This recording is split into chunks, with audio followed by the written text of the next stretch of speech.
Hola, mi nombre es Iklay López y voy a explicar la exploración del sistema respiratorio. Primero hay que determinar el motivo de la consulta. Esto puede ser por diferentes motivos, sin embargo aquí nos enfocaremos en los más comunes. El primero sería la tos. Esta puede ser aguda o crónica. La tos aguda comienza súbitamente y no suele durar más de 2 o 3 semanas, mientras que la tos crónica puede durar más de 2 o 3 semanas. Otro motivo de consulta es la disnea, es decir, la dificultad respiratoria o la falta de aire. La cianosis, que es el bajo nivel de oxígeno en la sangre, y es lo que hace que los labios, los dedos de las manos y de los pies adquieran una coloración azul. Y finalmente la hemoptisis, que es la emisión de sangre desde el aparato respiratorio, generalmente junto a un esputo. Bueno, es necesario realizar el historial clínico del paciente, el cual se va a enfocar principalmente en datos personales y antecedentes.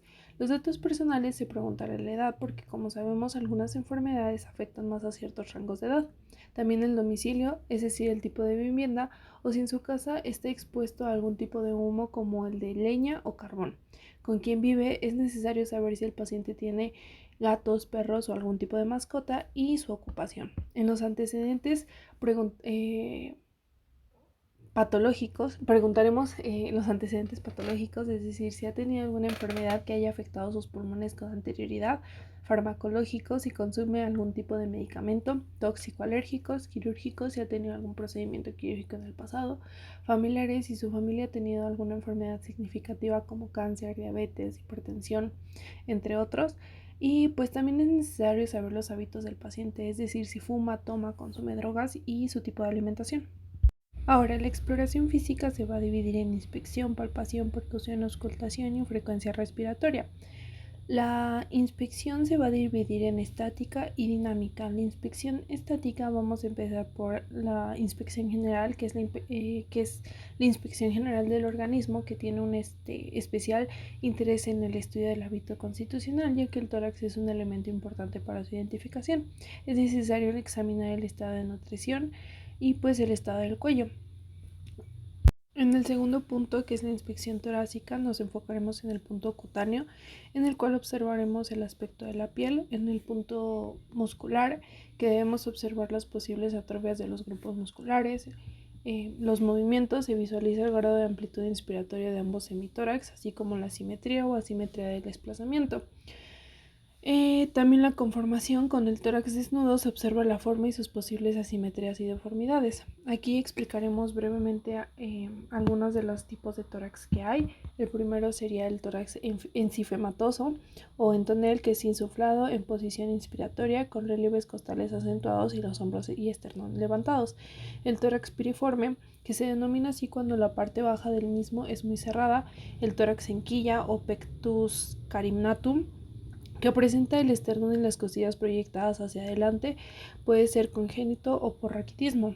Y pues otros tipos de tórax sería el tórax en embudo, que también se conoce como pectus excavatum, el tórax raquítico y el tórax conoide. Ahora, en la inspección dinámica, lo primero que observaremos serán los movimientos. Hay tres tipos diferentes, que es el costal o torácico, que es cuando la expansión del tórax es debida al movimiento de las primeras costillas.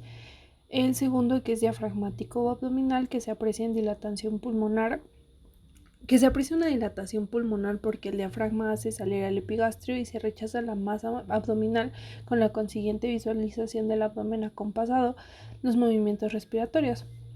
Y el costo diafragmático, que es la movilidad de las costillas, dilata el tórax en el sentido transversal, mientras que en el descenso del centro frénico baja la caja torácica en sentido vertical. También es necesario observar la amplitud, que debemos comprobar cómo durante los movimientos respiratorios el tórax se mueve de forma simétrica. Y finalmente el ritmo, que normalmente los movimientos inspiratorios son más cortos que los expiratorios. Y pues en función del ritmo y la profundidad podemos describir varios tipos de respiración. El primero sería respiración de Kussmaul o respiración de Cheyne-Stokes o respiración de Biot. Ahora, la palpación. Mediante la palpación se pueden sentir vibraciones que se generan en el interior del tórax. Por ejemplo, cuando el paciente habla, se siente como una discreta cosquillear en la mano, Habitualmente se usa toda la palma de la mano o el borde cubital. Se le solicita al paciente que repita números o palabras, por ejemplo 33. Conviene tener un método para recorrer y comparar los distintos sectores del tórax. La sensación táctil que se logre depende de varios aspectos. La intensidad y las características del ruido, por ejemplo el tono de la voz, la zona que se palpa, por ejemplo cerca de la tráquea se siente más fuerte, el grosor de la grasa subcutánea, la integridad del tejido pulmonar y elementos que se interpongan entre los grandes bronquios y la pared del tórax, por ejemplo si hay aire o líquido en la cavidad pleural. Se llama frémito a las vibraciones que se logran palpar y que en términos generales pueden tener distintos orígenes: la transmisión de la voz, algunos ruidos pulmonares, el roce de pleuras inflamadas o soplos cardíacos.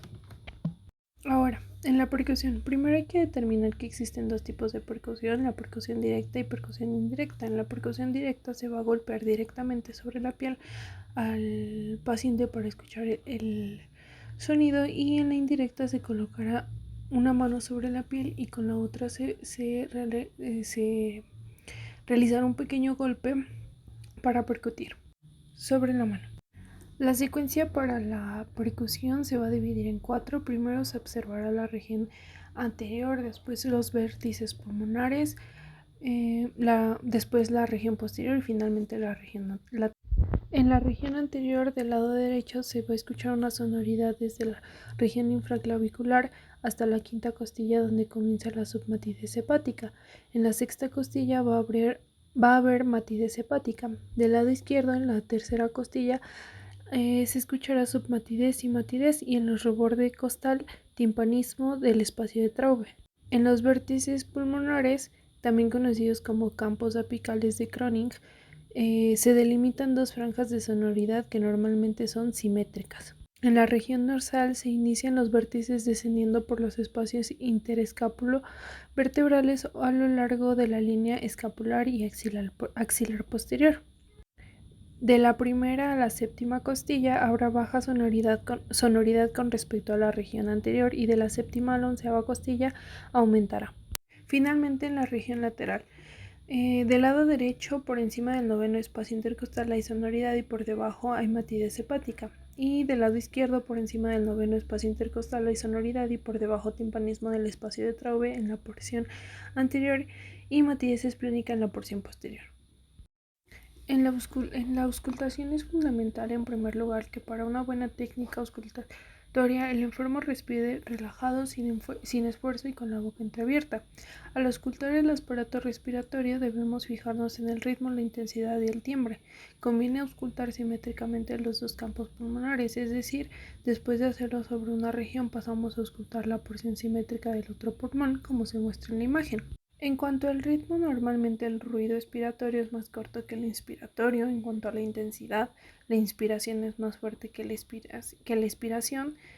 Y pues en el timbre normal consiste en el murmullo vesicular característico, es decir, un sonido suave, continuo y dulce en la inspiración y sonido más breve y bajo en el tono de la expiración.